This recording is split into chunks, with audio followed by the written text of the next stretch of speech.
ये दो तस्वीर आप देख सकते हैं। अब जब तेल है समंदर में, यानी पानी के ऊपर तेल है, और उस तेल में अगर आग लगा दी जाए तो क्या हो सकता है, ये देखिए। कुछ इस तरह की तस्वीर बन सकती है। अगर उस पानी को आग के हवाले कर दिया जाए तो पानी के ऊपर जो ऑयल बह रहा होगा उसमें आग लग जाएगी, और होर्मुज में जितने जहाज हैं वो धू धू करके चलेंगे। इन जहाजों पर क्या लदा है? इन जहाजों पर केमिकल लदा है, इन जहाजों पर कच्चा तेल लदा है, इन जहाजों पर गैस लदा है। और अगर ये जहाज आग की जद में आए तो सोचिए कितना बड़ा धमाका होगा और क्या स्थिति बन सकती है होर्मुज स्ट्रेट में। जरा फुल स्क्रीन तस्वीर में आपको दिखाता हूं किस तरह से IRGC बहुत खतरनाक प्लानिंग पर काम कर रहा है। तो क्या यही वो सरप्राइज अटैक है ईरान का जिसकी तैयारी कर रहा है? इस तस्वीर को सोचकर भी, इसकी कल्पना भी परेशान कर सकती है।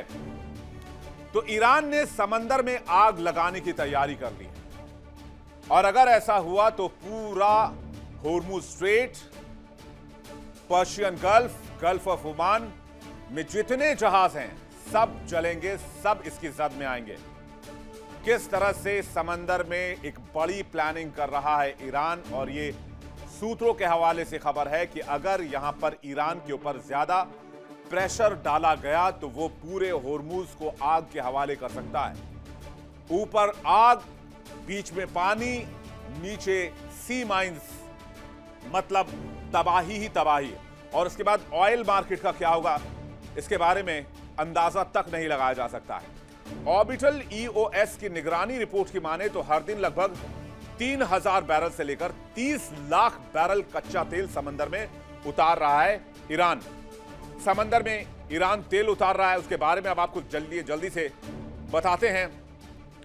स्ट्रेट ऑफ होर्मुज में ईरान तेल भर रहा है, वो भी समंदर के बीचों बीच,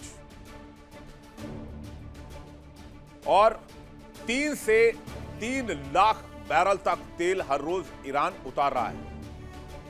ईरान के सबसे बड़े तेल निर्यात केंद्र खार्ग द्वीप से यह तेल होर्मुज में उतारा जा रहा है, और यहीं से 90% ऑयल निर्यात करता है ईरान। अमेरिकी प्रतिबंधों के कारण तेल बहा रहा है ईरान। ये ईरान का कहना है कि हम एक्सपोर्ट नहीं कर पा रहे, हमने तेल कुओं को बंद नहीं किया है, तो तेल लगातार पंप किए जा रहे हैं, उनको रखने की जगह नहीं, स्टोरेज फुल है। तो तकरीबन हर रोज वो 2800 करोड़ रुपए का तेल बहा रहा है। लेकिन इसके पीछे IRGC का बहुत खतरनाक दिमाग चल रहा है। IRGC इस तेल को हथियार बनाने की प्लानिंग कर रहा है।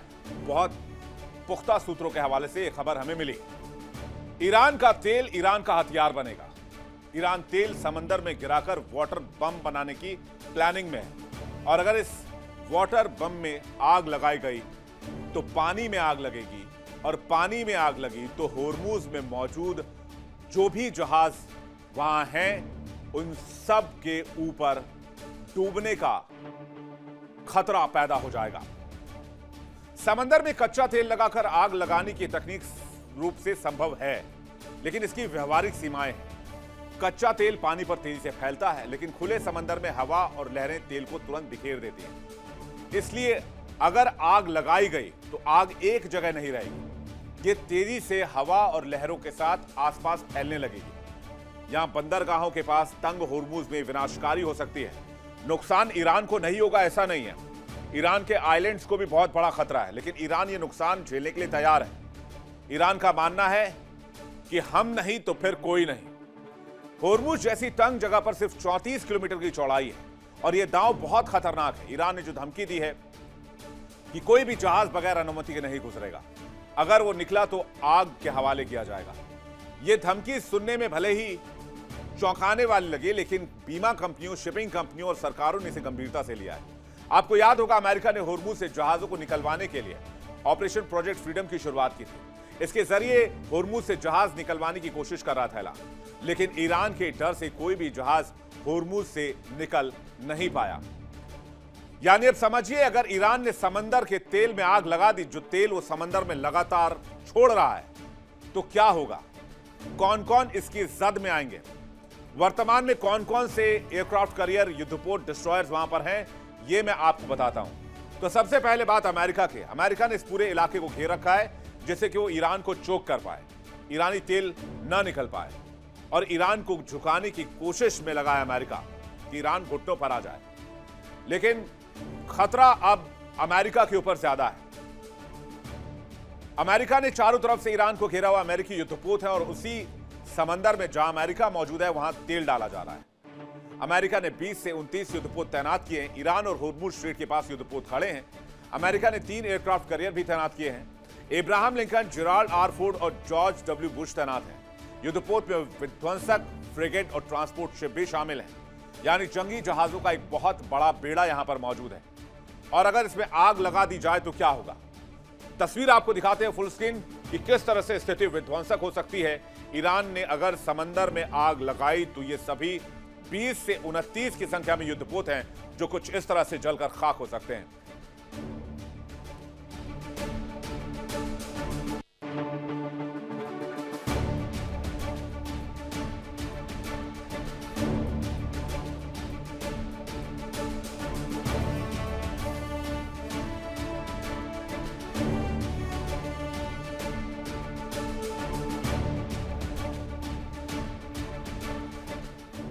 और अगर ये तस्वीर सामने आती है तो किसी भी शिप को यहां से निकलने का मौका नहीं मिलेगा, फिर चाहे वो अमेरिका का शिप हो, चाहे वो ब्रिटेन का शिप हो, फिर चाहे वो फ्रांस का ही शिप क्यों ना हो। सभी जहाज होर्मुज में ही दफन होंगे, यहीं स्वाहा कर दिए जाएंगे, यहां तक कि इनके क्रू मेंबर्स को भी यहां से निकालना मुश्किल हो जाएगा। उधर ईरान होर्मुज के पास जहाजों की सुरक्षा को लेकर फ्रांस के चार्ल्स डी गॉल को भेजने की बात पर ऐतराज जता रहा है। दूसरी ओर ब्रिटेन ड्रैगन युद्धपोत भेज रहा है, उसको भी पहले ही वार्निंग दे चुका है कि अगर आप होर्मुज आए तो फिर आप यहां से निकल नहीं पाएंगे। और तीसरी तरफ ईरान यह भी देख रहा है कि अगर दुनिया के सारे देश एकजुट हो जाएं, खास करके पश्चिमी देश जिसमें यूरोप और अमेरिका है, तो फिर ईरान की तैयारी क्या होगी, ईरान का प्लान बी क्या होगा। ईरान ने समंदर में आग लगाई तो कई देशों के जहाज जलेंगे। साफ है ईरान अमेरिका समेत कई देशों को खाक में मिलाने का प्लान बना रहा है, यानी बिना जंग लड़े वो दुश्मन को हरा सकता है, स्वाहा कर सकता है। ईरान अगर समुद्र में तेल बहाने से विश्व को गंभीर आर्थिक और पर्यावरण के खतरों का सामना भी करना पड़ सकता है। खबरों की माने तो ईरान तेल को समंदर में तो डाल रहा है, लेकिन वैश्विक ऊर्जा बाजार पर इसका बड़ा असर होगा। तेल बहने से इसके अलावा और क्या क्या दिक्कतें हो सकती हैं, ये भी आप जल्दी से देख लीजिए। ईरान अगर तेल बहाता है तो ऊर्जा कीमतों में भारी उछाल आ जाएगी। पूरा जीसीसी जो है उस वहां जो इंफ्रास्ट्रक्चर मौजूद है वो खत्म हो जाएगा। विश्व भर की तेल कीमतों में आग लग सकती है। ऑयल डिसरप्शन हो सकता है, एनर्जी डिसरप्शन हो सकता है। 20% ऑयल यहीं से निकलता है, ये बात हमने आपको लगातार बताई है। ईरान ने तेल में आग लगाई तो ये रास्ता बहुत लंबे समय तक के लिए पूरी तरीके से बंद हो जाएगा। वैश्विक ऊर्जा आपूर्ति पर गहरा असर होगा। इसके अलावा पर्यावरण पर भी बहुत नुकसान होगा। ईरान के खार्क द्वीप के पास तेल बहने से समुद्री जीवों के मरने का खतरा बढ़ेगा। संयुक्त राष्ट्र ने एक बड़ा पर्यावरण संकट भी इसे बताया है।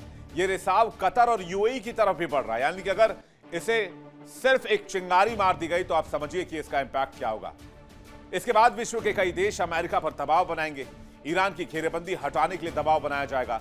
ईरानी तेल से सैंक्शन भी हटाया जा सकता है अगर कुछ ऐसा होता है तो। अमेरिकी घेरेबंदी और ईरानी नाकेबंदी के कारण इस समय खाड़ी में तकरीबन 2000 जहाज फंसे हुए हैं। ये इजाजत का इंतजार कर रहे हैं, लेकिन इसमें भी खतरे की बात है। खतरे की बात क्या है? इन जहाजों में तेल टैंकर्स हैं, एलएनजी कैरियर्स हैं, केमिकल्स हैं, फर्टिलाइजर्स हैं, और इनमें से किसी पर हमला हुआ या ये अगर समंदर में लगी आग की चपेट में आए तो नुकसान सिर्फ एक जहाज का नहीं होगा, चेन रिएक्शन की भी शुरुआत हो सकती है। सभी जहाज इस आग की जद में आ सकते हैं। एलएनजी शिप्स पर धमाके हो सकते हैं और इन शिप्स पर कोई किलो, 2 किलो, 5 किलो, 10 किलो या 100,000 किलो गैस नहीं होते हैं। ये लाखों करोड़ों किलो की संख्या में होते हैं। यानी आग की एक चिंगारी पूरे होर्मुज को सुहा कर सकती है, पूरे मिडिल ईस्ट को बर्बाद कर सकती है। एक बड़े एलएनजी टैंकर में आग का मतलब, मैं सिर्फ एक की बात कर रहा हूं, या 1500 से ज्यादा है, उसमें कई एलएनजी टैंकर्स हैं। अगर एक एलएनजी टैंकर में भी आग लगी तो विस्फोट का दायरा कई किलोमीटर होगा। बंदरगाहों पर खड़े जहाज, पास के शहर, यहां मौजूद आइलैंड्स सब खतरे में होंगे। हमने आईआरजीसी की इस खुफिया प्लानिंग पर, सो कॉल्ड खुफिया प्लानिंग जो सामने आई है, उस पर डिफेंस एक्सपर्ट से बातचीत की। उनका क्या कहना है सुनते हैं। ईरान शायद जानबूझ के बड़ी मात्रा में कच्चे तेल को फारस की खाड़ी की सतह पर रिलीज कर रहा है। इसका एग्जैक्ट मिलिट्री औचित्य तो कुछ भी नहीं है। हाँ, पुराने जमाने में ऐसा होता था कि जब शत्रु हमला करता है तो समुद्र के ऊपर तेल डाल दिया जाता था और उसको आग लगा दिया जाता था, क्योंकि पुराने ज़माने में दुश्मन के जो शिप्स होते थे वो लकड़ी के बने होते थे। उसमें जो बड़ी बड़ी पाल होते हैं वो कपड़े के बने होते थे। लेकिन फिलहाल आज के ज़माने में समुद्र के ऊपर कच्चा तेल छोड़ने से कोई मिलिट्रीली कोई एडवांटेज खास नहीं मिलता है। हाँ, खड़ग आइलैंड के आसपास के जो छोटे छोटे कोरल रीफ हैं उनमें बहुत डैमेज हो सकता है। सबसे बड़ी बात है कि जो समुद्र के अंदर जीव जंतु हैं, प्राणी हैं, उनको ऑक्सीजन की कमी हो सकती है, क्योंकि एक बार अगर समुद्र की ऊपरी सतह पर तेल की एक पतली लेयर बन जाती है तो वायुमंडल से वातावरण का जो ऑक्सीजन है वो समुद्र के पानी में मिक्स नहीं हो पाता है।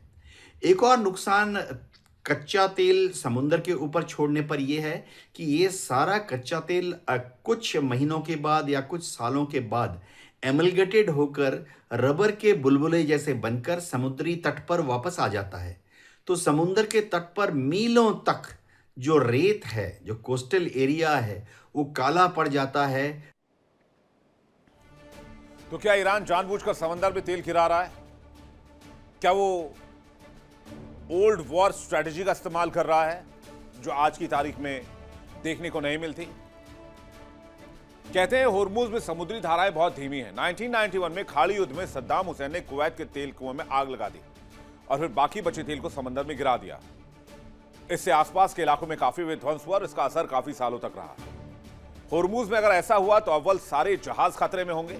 हालांकि डिफेंस एक्सपर्ट कह रहे हैं कि ये जो जहाज हैं ये लोहे के, स्टील के बने होते हैं। लेकिन अगर आग लगी तो क्या इन जहाज में धमाका नहीं हो सकता है? बिल्कुल हो सकता है।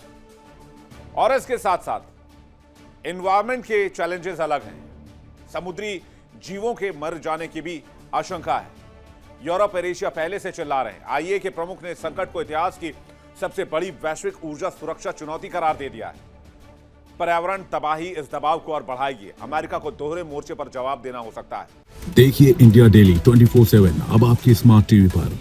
इंडिया डेली मौजूद है सभी डिजिटल प्लेटफॉर्म पर लाइव और लगातार। इंडिया डेली 24/7 हर दिन राष्ट्र को समर्पित।